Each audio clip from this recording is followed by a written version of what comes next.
I never thought my biggest disaster would happen during a boring Monday meeting. But when Joseph Cross, yes, that Joseph Cross, our company's CEO, snatched my phone right out of my hand, I realized just how badly I'd messed up. His gray eyes looked at me like I'd committed a crime. And honestly, maybe I had. Interesting conversation, River. He asked without even glancing at my phone screen, leaning against the conference table with his arms crossed. The entire boardroom went silent. Everyone was staring at me. I wanted the floor to open up and swallow me whole. I tried to grab my phone back. Sir, that was actually what? He raised one eyebrow, sliding my phone into his pocket like it was some kind of toy. Do you think it's appropriate to send messages during a board of directors meeting while we're discussing Project Phoenix? Let me see. Be right back, dying of boredom, laughing out loud. Oh God. He'd read it. I'd sent that message to my best friend Chloe. It wasn't supposed to be seen by the CEO himself. My hands started sweating immediately. I'm sorry, sir. It won't happen again, I said, trying to sound confident but failing miserably. Won't it? Joseph stared straight at me. His voice was low and controlled, but there was an edge to it that sent a chill down my spine. River Calloway, marketing intern, barely 2 months here, already making quite an impression. The humiliation burned through me. All my coworkers were looking at me, judging, whispering. I gripped my files tighter, nails digging into the folder, trying desperately to stay composed. Will you give my phone back? I asked, gathering whatever courage I had left, though I already knew the answer. Joseph smirked.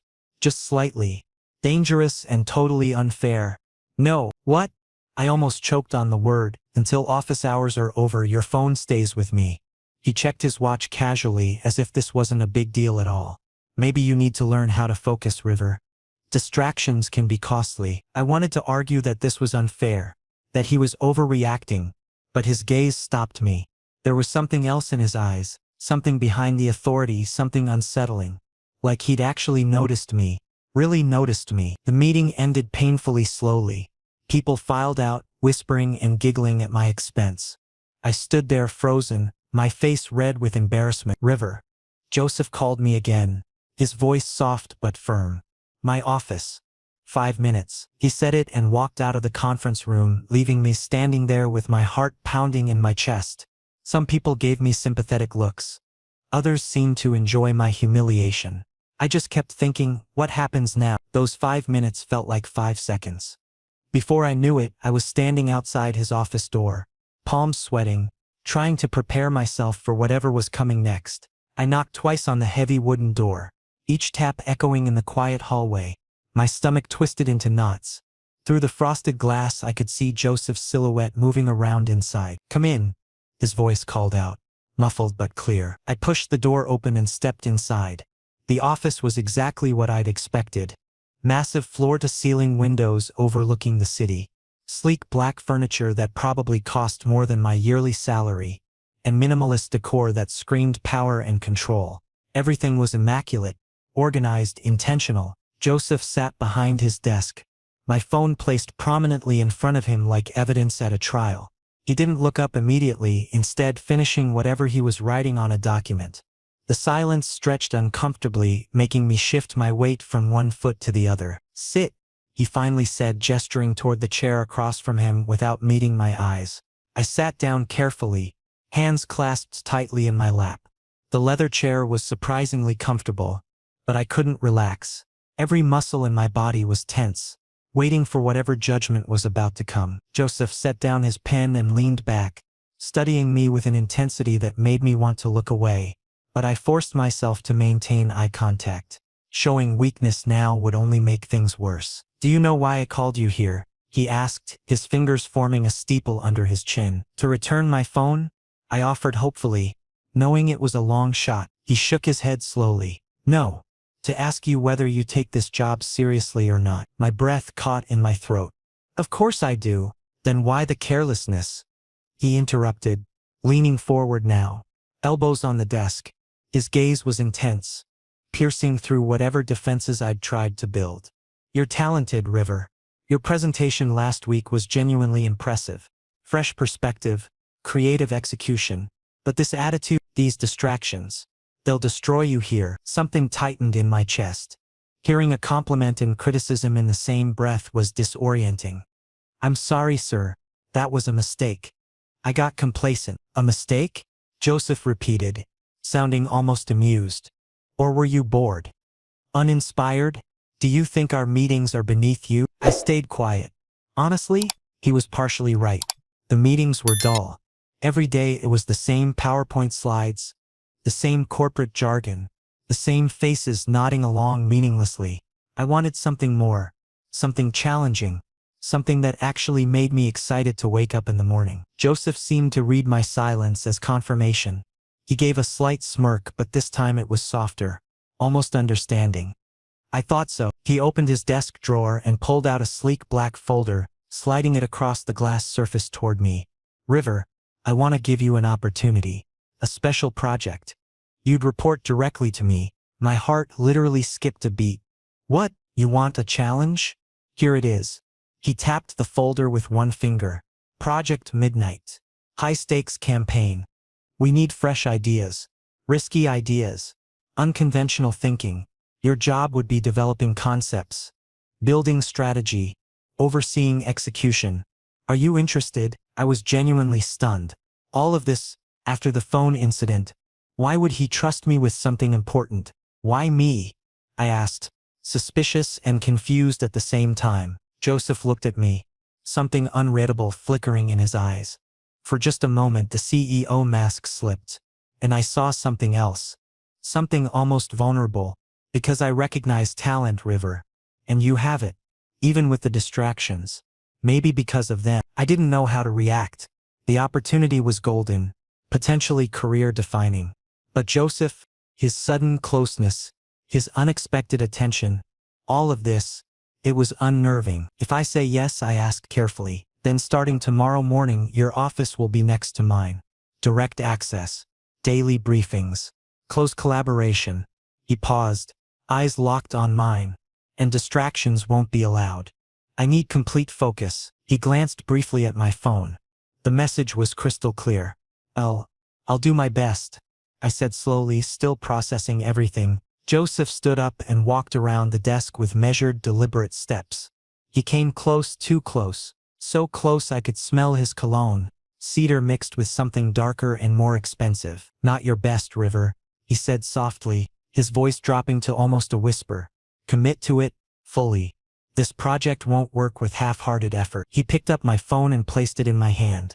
His fingers touched mine briefly, just for a second, but enough to send electricity shooting through my entire arm. I tried not to react, tried to stay professional, but my racing pulse gave me away. Take this back. But if I catch you distracted in meetings again, there will be serious consequences. Understood? I swallowed hard and nodded. Understood, sir. Joseph smiled faintly. Barely visible but genuine. Good. Tomorrow morning. 8 sharp. Don't be late, River. I arrived at exactly 7:55 the next morning. 5 minutes early, just to be safe. My new office was already set up. Glass walls, a sleek modern desk, an ergonomic chair, and most importantly, only a transparent wall separating me from Joseph's office. I was setting my bag down when he knocked on the glass and walked right in without waiting for permission. Punctual. Good start, Joseph said approvingly, carefully placing a coffee cup on my desk. Black. No sugar. I stared at the cup like it was some kind of test.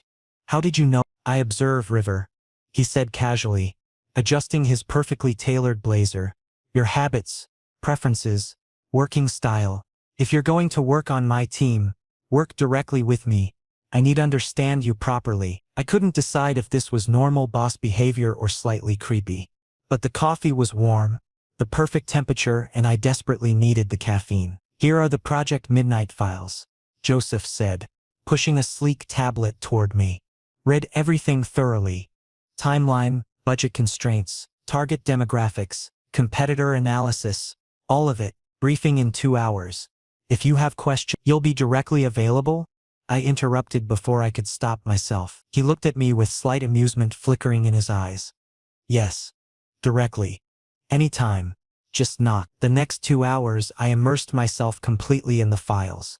The campaign was for luxury watches, targeting young CEOs, influencers, and high-net-worth individuals under 35. The existing concepts were predictable and boring. The same old celebrity endorsements and glossy magazine spreads. Safe, generic, forgettable. I knew this could be better, should be better. At briefing time in Joseph's office, I took a deep breath and pitched my idea. No traditional advertising at all, I said confidently, swiping through the tablet screen.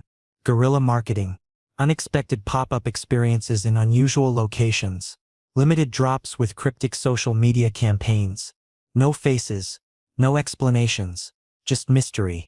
Make it exclusive, almost cult-like. Let people chase the brand instead of the other way around. Joseph didn't react immediately. He just watched me, eyes narrowed slightly in thought, fingers tapping rhythmically on the armrest. The silence stretched painfully. Every second felt like an hour. Risky, he finally said, his voice neutral. You specifically asked for risky. I countered, forcing myself to maintain eye contact despite my nervousness. He gave a slow smirk, that expression that simultaneously made me nervous and strangely excited. Fair point. Continue. I explained further: installation art pieces in subway stations, flash mobs, enigmatic billboards with just timestamps, building intrigue instead of forcing products down people's throats. Joseph listened intently, occasionally asking sharp questions that made me think harder and refine my ideas better. When I finished, he stood up from his chair and walked to the window, hands casually in his pockets, his silhouette striking against the city skyline. Long pause. You know, River. Most people bring me safe ideas, tried and tested formulas. Boring, predictable nonsense, he said softly, still facing the window. I stayed silent, waiting. But you're different, Joseph continued, turning to finally face me. His expression was serious but held something else. Respect, maybe? You take real risks. Authentically. That's exactly what I need. What this company needs. My pulse quickened involuntarily. Was this a genuine compliment? Or manipulation? Maybe both. The project will proceed with your idea, Joseph announced, walking back toward me. But execution is completely in your hands. The timeline is tight, 6 weeks. And River, failure isn't acceptable. Not even slightly. The pressure almost crushed me. I won't let you down. Good, he said, now standing closer than professionally necessary. Because if this project fails, it won't just be the campaign. Your entire career trajectory in this industry will be over. The threat was absolutely clear, delivered calmly and almost kindly, but his proximity was doing something else entirely. My breathing became slightly uneven. Joseph's gaze dropped briefly, very briefly, to my lips, then immediately back up to my eyes. Am I making you nervous, River? He asked softly, with a hint of something playful in his tone. No, I lied, probably unconvincingly. Joseph chuckled. Low, deep, genuinely amused. Terrible liar. He stepped back professionally, breaking whatever tension had built up between us. Start working.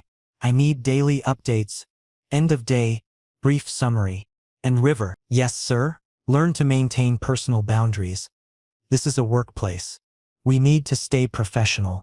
He said this, but his eyes held something else: contradiction. Conflict. The irony was that he himself was crossing every subtle boundary. The coffee, the observations, the closeness, the way he looked at me.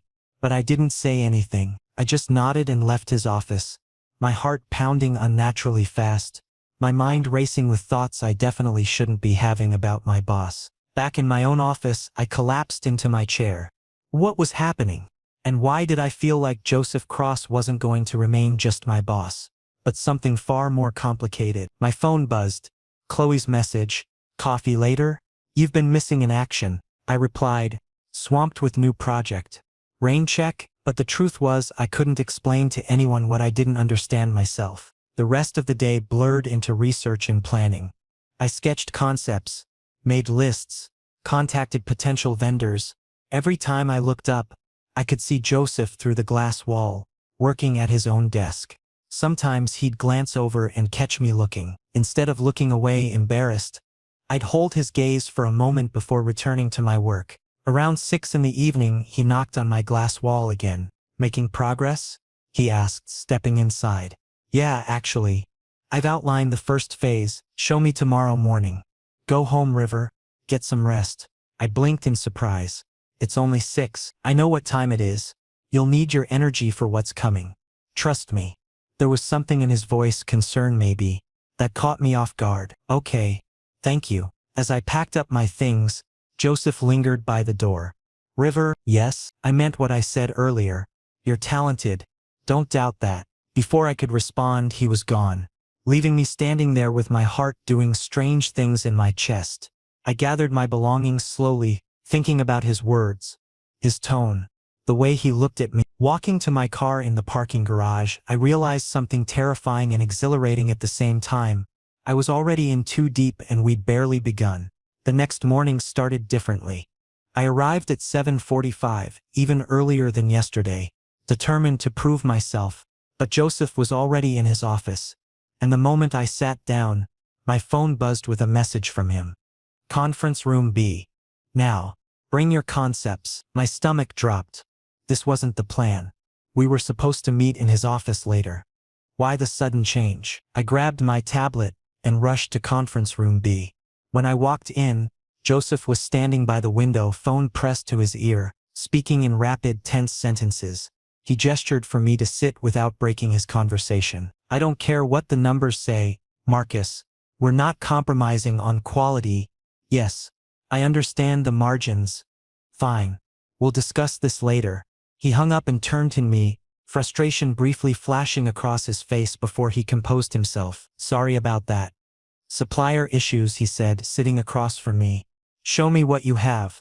I pulled up my presentation on the large screen. As I walked him through each concept, the subway installations, the mysterious billboards, the flash mob choreography, I watched his expression carefully. He was completely focused, interrupting occasionally with sharp, insightful questions. The timing here, he pointed at one slide. You're planning the first installation for a Friday evening rush hour. Why? Maximum foot traffic, maximum social media capture. People commuting home will have time to post, share, speculate over the weekend. And if it backfires, if people find it intrusive instead of intriguing, that's the risk. But we'll have a monitoring team ready to gauge reactions in real time.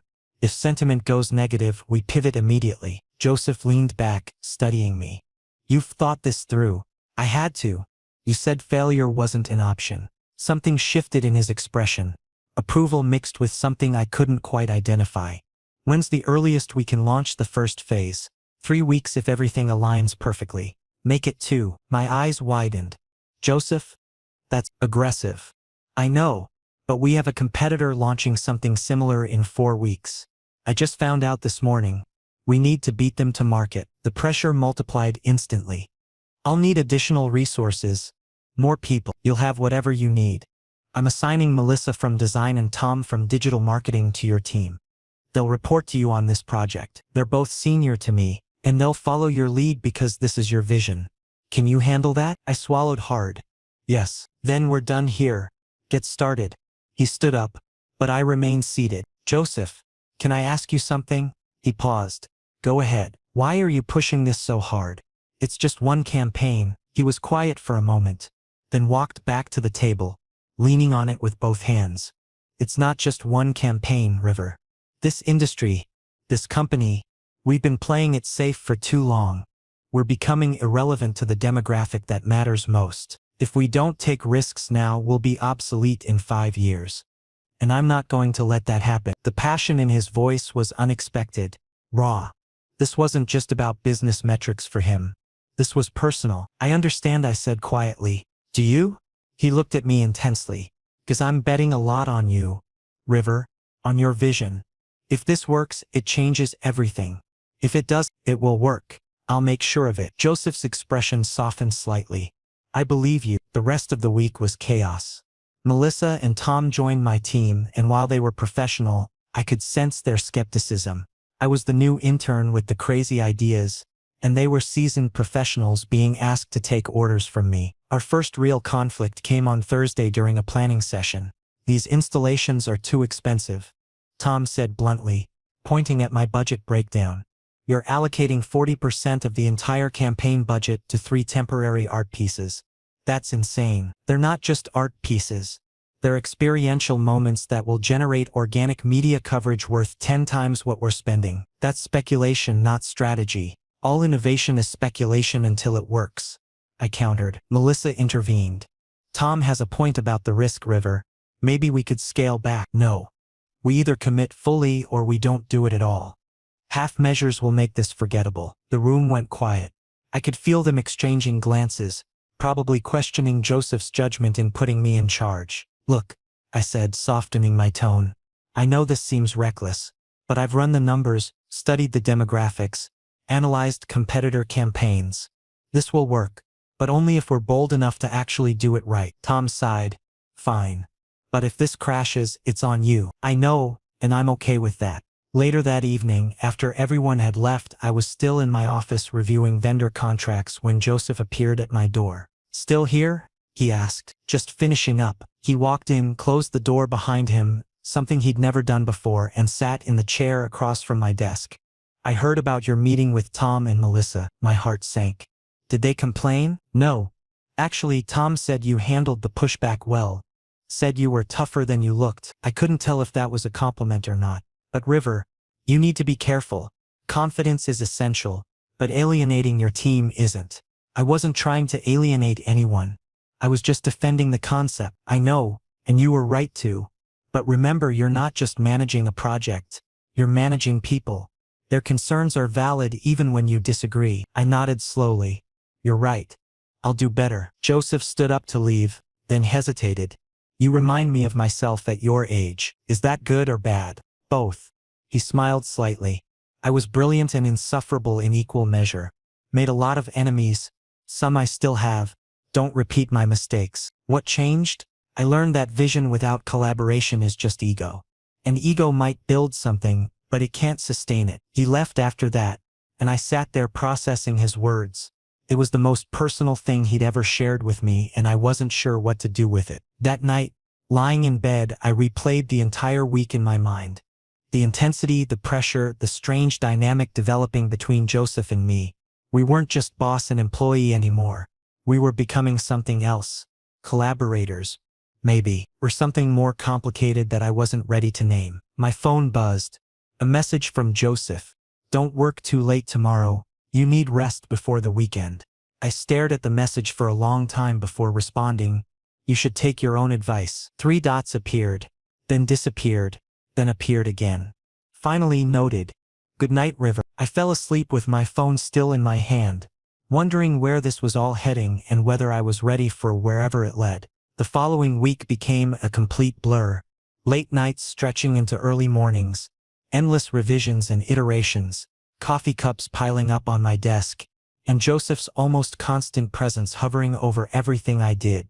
He was personally involved in every detail, offering input on every decision, sometimes bordering on micromanagement, but I couldn't complain because his contributions were genuinely brilliant. He refined my ideas, made them sharper and more commercially viable without stripping away their soul. Working with him was intense, exhausting, but strangely exhilarating. One night, it was already past 11. The office was almost completely empty. Just Joseph and me finalizing the presentation for the board. I was desperately trying to focus on the screen in front of me. But he was standing directly behind my chair, leaning casually against it, so close I could feel his body heat radiating through the space between us. Change the slide's layout, he said, then leaned forward even more, placing his hand on my shoulder casually like it meant nothing, like it was perfectly normal. The touch froze me completely. Electric. Warm. Far too intimate for just colleagues, even close ones. River, are you listening? Joseph's voice suddenly softened, closer to my ear than was necessary. Yes, I said quickly, my fingers fumbling on the keyboard as I frantically edited the slide, desperately trying to ignore how my hands trembled slightly. He definitely noticed. Of course he did. You're exhausted. No, I'm fine, I insisted, though my exhaustion was probably written all over my face. Don't lie to me. He suddenly spun my chair around smoothly, firmly, forcing me to face him directly. His gray eyes locked intensely with my hazel ones. You're not fine at all. You haven't eaten properly. How did you? I noticed, River. Joseph interrupted. his voice dropping lower. You skipped lunch. Dinner too. That's not acceptable. Not while you're working for me. I can manage. River. He said my name so softly, almost tenderly, that my breath literally caught in my throat. You need to take care of yourself. If your health fails, the project fails. And I need you, he paused, correcting himself. I need your best work. The concern was real, unexpected, genuine. Something warm and confusing spread through my chest. Then what am I supposed to do? I challenged, frustration finally spilling out. The project deadline is literally around the corner. You have such high expectations. Come with me, Joseph said suddenly, firmly. What? Dinner? Right now. With me. He'd already grabbed his coat. Decision made. This isn't negotiable, River. I wanted to protest. This was unprofessional, inappropriate, boundary crossing, but his gaze stopped me. Authoritative yet genuinely caring. 15 minutes later, we were sitting in a quiet Italian restaurant. Low amber lighting, soft instrumental music playing, an intimate corner booth. It looked exactly like a date, but it wasn't a date. Obviously not. Right. Joseph confidently ordered wine, something expensive I couldn't pronounce, and pasta. I sat there awkwardly, completely unsure what to say or how to act in this bizarre situation. Relax, River, Joseph said, a slight smile playing on his lips. I won't fire you if you use the wrong fork. I promise. I smiled involuntarily despite myself. The first genuine smile in days. The first time he'd actually made me laugh. Dinner was surprisingly comfortable. Natural. Joseph talked about his past, how he'd built the company from absolute scratch. The early struggles, the sacrifices, partnerships that failed, lonely nights spent questioning everything. He was vulnerable, unexpectedly human, not just the cold, calculating CEO everyone feared. Tell me about yourself too, he said, leaning forward slightly, genuinely interested. Why are you here? Why marketing specifically? What do you want from life eventually? I hesitated, then decided honesty was easier than pretending. I want to prove myself, that I'm actually capable, talented, creative. Not just another disposable intern who can be easily replaced. Joseph's gaze noticeably softened. You've already proven that, River. Extensively. At least to me. My heart painfully skipped a beat. Silence stretched between us, not awkward but charged with something unspoken. Tension thick enough to cut with a knife. Joseph, I said carefully, consciously using his first name for the very first time. Testing boundaries. Why all of this?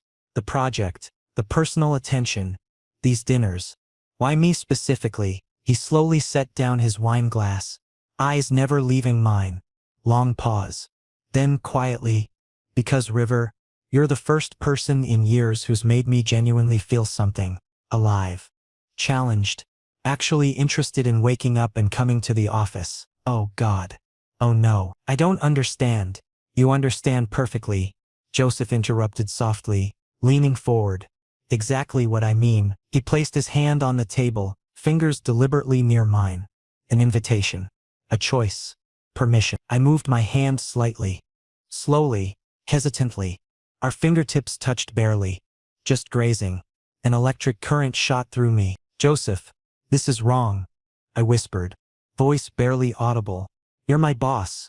The power dynamics, all of this. Maybe it is wrong, he admitted honestly, his thumb now gently grazing my knuckles. But it feels right too, doesn't it? Be honest with me. And terrifyingly, it did. Perfectly, dangerously, impossibly right. I was about to respond, though I had no idea what I'd say, when the waiter arrived with our check. The moment shattered. We separated professionally, but something fundamental had shifted between us. The car ride back to the office building was silence. A comfortable silence. Joseph's driver dropped us off. As I was getting out, he said softly, River, thank you, for dinner, for everything. I simply nodded, unable to find words, and stepped out into the cool night air. Later, lying in bed at home, I stared at the ceiling, replaying Joseph's last words over and over. Sleep wouldn't come, because the truth was undeniable. I was falling, hard, dangerously, for exactly the wrong person. My phone buzzed on the nightstand. A message from Joseph. Sleep well, Tomorrow's going to be demanding. I stared at the screen for a long moment before typing back, you too. 3 dots appeared, disappeared, then reappeared. Finally, I'll try. I set my phone down and closed my eyes, knowing that everything had changed tonight, and there was no going back to the way things were before. The next morning felt different. The air in the office seemed heavier, charged with possibility and danger in equal measure. Every time I looked up from my work, I caught Joseph watching me through the glass wall separating our offices. When our eyes met, neither of us looked away immediately anymore. Melissa stopped by my office around noon, with design mock-ups. These look great, I said, reviewing her work. But can we make the typography bolder here? Sure. River, can I ask you something? Of course. She hesitated. People are talking. About you and Joseph. The late nights, the attention he gives you. I'm not judging, but be careful. Office politics can get ugly. My stomach dropped. There's nothing. I'm just saying be careful, she repeated gently. I've seen careers destroyed over less. After she left, I sat there feeling sick. The rumors had already started, and we hadn't even done anything. Not really. Just dinner. Just touches that lasted a moment too long. Just looks that said too much. But maybe that was enough. That evening, as I was packing up to leave, Joseph appeared at my door. Walk with me to the parking garage? It wasn't really a question. We walked side by side in silence, the clicking of our shoes echoing in the empty hallway. In the elevator, alone, the tension was suffocating. River, Joseph said as the doors closed. About last night, we don't have to talk about it. Yes, we do. He turned to face me fully. Because I can't stop thinking about it. About you. And I need to know if that's completely one-sided or if you feel it too. The elevator reached the parking level. The doors opened, but neither of us moved. I feel it, I admitted quietly. And it terrifies me. Joseph's expression shifted, relief mixed with something else. Good. I mean, not the terrified part, but knowing I'm not alone in this. We stepped out of the elevator together, and for the first time in my professional life, I had absolutely no idea what came next.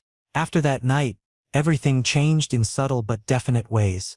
At the office, we maintained technical professionalism, but our glances lingered longer now, more intense than before. Touches became deliberate, fingers brushing when passing files, a shoulder tap that lasted just a beat too long. Joseph's messages came late at night, officially about project updates but disguised as personal check-ins. Did you eat dinner? Get proper sleep. Tomorrow's important, but guilt plagued me constantly. I was just an intern recently promoted, yes, but still junior in the grand scheme of things. He was the CEO, the founder, the owner, literally my boss's boss's boss.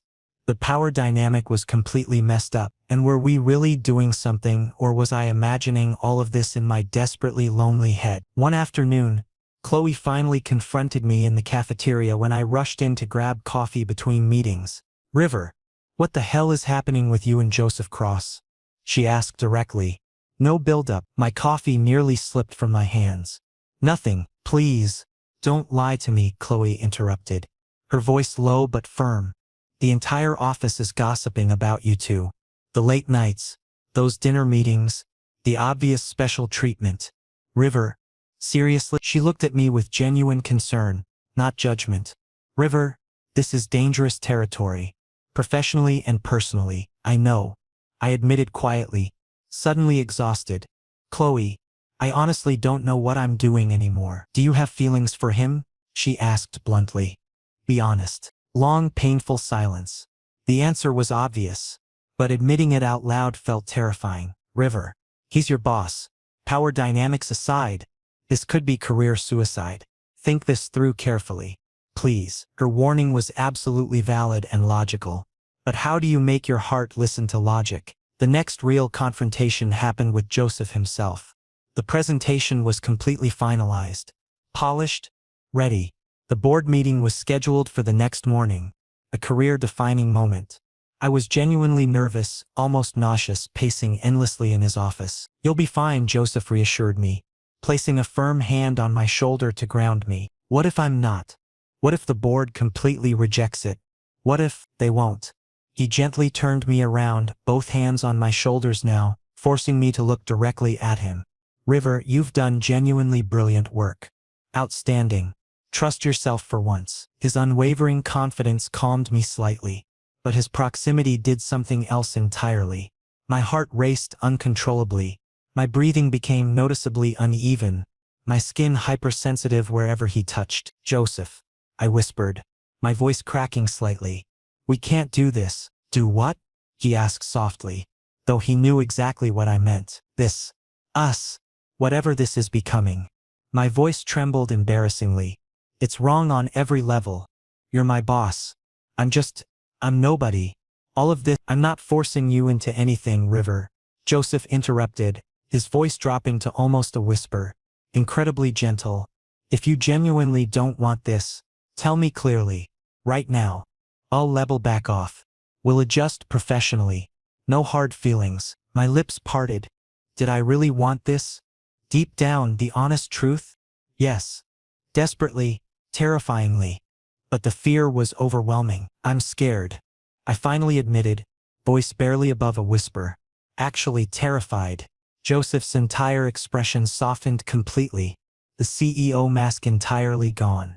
I am too, River. Genuinely, this unexpected confession fundamentally changed everything. He was vulnerable too. Scared too. Uncertain too. We were exactly equal in this fragile moment. He slowly, carefully moved his hand, cupping my face gently. His thumb softly brushed my cheek.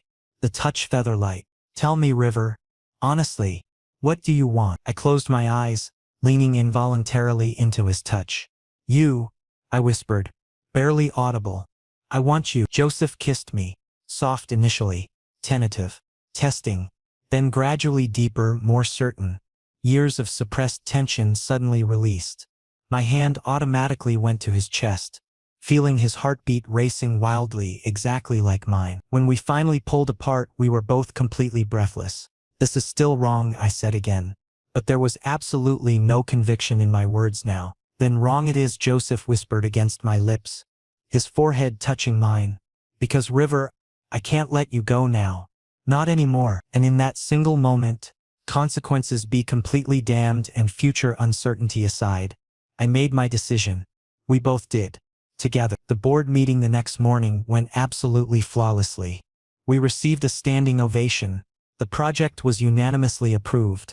River Calloway's name suddenly became respected and recognized throughout the company. But the real victory wasn't the presentation. The real victory was what happened afterward in Joseph's office. When he locked the door and kissed me like there was no tomorrow, like the world was ending, like I was Mez Oxygen. We need to be careful, I said between kisses. I know, people will talk. Let them. Joseph. River, stop thinking for just 1 minute. Please. So I did. I stopped thinking and just felt his hands in my hair, his lips on mine, the way he held me like I was something precious and breakable and invaluable all at once. Later, when we finally separated and tried to compose ourselves, reality crept back in. What happens now? I asked. Joseph straightened his tie, ran a hand through his hair. Now we figure this out, together, carefully. The company has policies. I'm aware. We'll handle it properly. Disclose when necessary. But River, I'm not giving this up. I'm not giving you up. The certainty in his voice should have scared me. Instead, it made me feel safer than I'd felt in years. That evening I met Chloe for coffee. Our first real conversation in weeks. She took one look at my face and knew. You're sleeping with him. I'm not. We haven't. But you will. I couldn't deny it. Chloe, I know it's insane. It's not insane, it's just complicated. She stirred her coffee thoughtfully. Look. I'm worried about you, but I also see how you light up when you talk about him. Just promise me you'll protect yourself. Emotionally and professionally. I promise. And River, if he hurts you, I'll destroy him. CEO or not. I laughed, feeling tears prick my eyes. Thank you. Walking home that night, my phone buzzed. Joseph, missing you already. Is that pathetic? Me. Completely. But I'm missing you too. Joseph, come to my place this weekend. I'll cook. Me? You cook? Joseph. Poorly. But I'll try. I smiled at my phone like an idiot. This was dangerous and reckless and potentially career-destroying. But standing on the sidewalk, city lights twinkling around me, I realized I didn't care. For the first time in my life, I was choosing what I wanted over what I should want. and it felt absolutely terrifying and absolutely perfect all at once. The following weeks were cautiously blissful. We were careful, maintaining strict professionalism at the office while being completely private outside of it. A secret relationship, risky and complicated, but undeniably real. Joseph looked at me like I was some priceless masterpiece, and I understood him in ways no one else could. Late nights weren't just about work anymore. Dinners became regular occurrences. Weekend museum visits. Quiet moments in his penthouse apartment. Talking, laughing, sometimes just existing together comfortably in silence. But secrets, no matter how carefully guarded, always eventually surface. One careless moment changed everything. Late Thursday night in the office parking garage, both of us exhausted with our guards down, I thoughtlessly kissed Joseph goodbye. Quick, casual, comfortable, the kind of kiss that couples share without thinking. I didn't notice Derek from marketing sitting in his car 3 spaces over, but he noticed everything. The next morning, HR summoned both of us. Separately first, then together. An investigation formally began. Workplace relationship policy violations. Conflict of interest concerns. Power dynamics exploitation allegations. It was a nightmare. Whispers followed me everywhere. Judgmental stares. Colleagues who'd been friendly suddenly became distant. Chloe supported me, but many others didn't. Joseph immediately took full ownership. River isn't an intern anymore. He's been officially promoted, and we're consenting adults. The work-consenting adults. The work-consenting adults. The workplace relationship policy doesn't explicitly forbid this, provided conflicts are properly disclosed. He told HR everything clearly, offered to recuse himself from projects where conflicts might arise.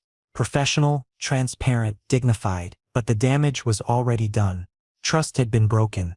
The whispers converted into full-blown rumors that I'd slept my way to my promotion, that Joseph was taking advantage of me, that Project Midnight Sense success was just favoritism. One night at Joseph's apartment, I suggested we break up. Your reputation, the company's stability, investor confidence, everything's at risk because of me. Joseph firmly grabbed my face, intense and unwavering. Do you think the company matters more to me than you do?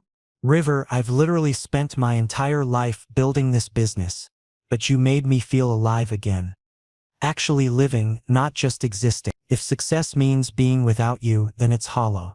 Meaningless. Tears filled my eyes uncontrollably. Joseph, I'm not going anywhere, he said absolutely firmly. Whatever happens, we face it together. Okay. And we did face everything together. Painful board meetings where our relationship was dissected. Intrusive HR discussions about appropriate boundaries.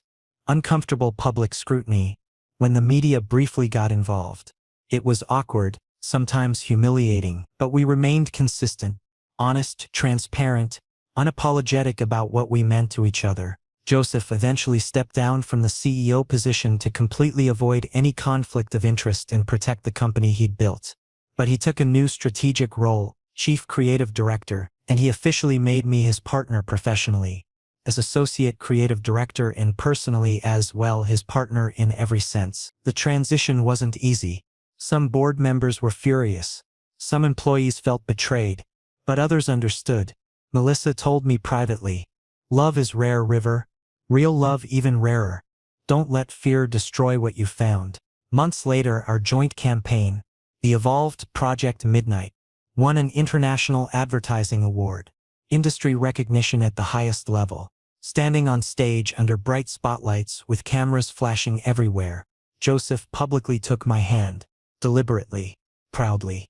A clear statement. This campaign wouldn't have been remotely possible without River Calloway, he announced clearly to the audience. My partner, my inspiration, my everything. The crowd applauded enthusiastically. Industry peers gave us a standing ovation, but I only saw his smile. Genuine. Free. Unguarded. Happy. Later on, the venue's quiet terrace with city lights twinkling beautifully below us and a cool breeze blowing. Joseph kissed me tenderly. Any regrets? He asked softly. Arms wrapped securely around me. I smiled genuinely, my arms comfortably around his neck. Not even slightly. How did all of this start exactly? Joseph teased playfully, smirking. Oh right, you texted during my boring meeting. I laughed, free, genuine, happy. And you mercilessly stole my phone. Best impulsive decision I ever made, he whispered, pulling me impossibly closer, resting his forehead against mine. And honestly, it genuinely was. From a wrong, risky, completely unprofessional beginning to this perfectly right, beautiful ending, our entire journey had been chaotic, terrifying, socially complicated, but absolutely and completely worth every single difficult moment. Because sometimes, deliberately breaking rules and consciously taking risks leads to real, genuine happiness. And I was eternally thankful that I'd taken that terrifying risk. With Joseph. Forever. The award sat on his desk now, technically ours, but he insisted it belonged in his office. So I can look at it every day and remember the intern who changed my life by texting during a meeting. He'd joke, work became different after that. Better. We collaborated seamlessly, challenging each other, pushing boundaries, creating campaigns that actually meant something. The company thrived under the new creative direction. Some employees never forgave us. Derek transferred to another department, refusing to work under what he called nepotistic leadership. A few others followed. But most stayed and new talent arrived, people excited by the innovative direction we were taking. Chloe got promoted to senior marketing manager.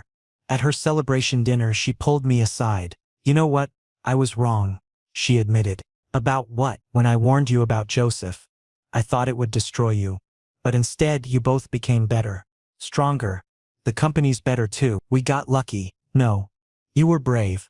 There's a difference. 6 months after the award ceremony, Joseph and I moved in together. His penthouse became ours. My books mixed with his vinyl collection. My coffee maker replaced his expensive espresso machine, much to his theatrical dismay. We built a life together, messy, imperfect, real. One Sunday morning, lying in bed with sunlight streaming through the windows, Joseph traced patterns on my shoulder absently. I've been thinking, he said. Dangerous, he laughed. We should start our own agency. Just us. Build something completely ours. I turned to look at him. Seriously, why not? We work well together. We have the experience, the connections, the vision, and we wouldn't have to answer to anyone about our relationship. That's a massive risk. We're good at risks, remember? I thought about it. About building something from nothing with this man who'd somehow become my entire world. Okay, let's do it. Let's build something incredible together. Joseph kissed me, slow and deep and full of promise. I love you, River Calloway. I love you too, Joseph Cross. We started planning that very day. 2 years later, Cross & Calloway Creative became one of the most innovative boutique agencies in the city. Small, selective, fearlessly creative. And it all started because I got bored during a meeting and sent a stupid text to Chloe. Because Joseph decided to call me out instead of letting it slide. Because we both chose risk over safety, truth over convenience, love over fear. Sometimes the biggest disasters lead to the greatest adventures. And I wouldn't change a single moment of ours.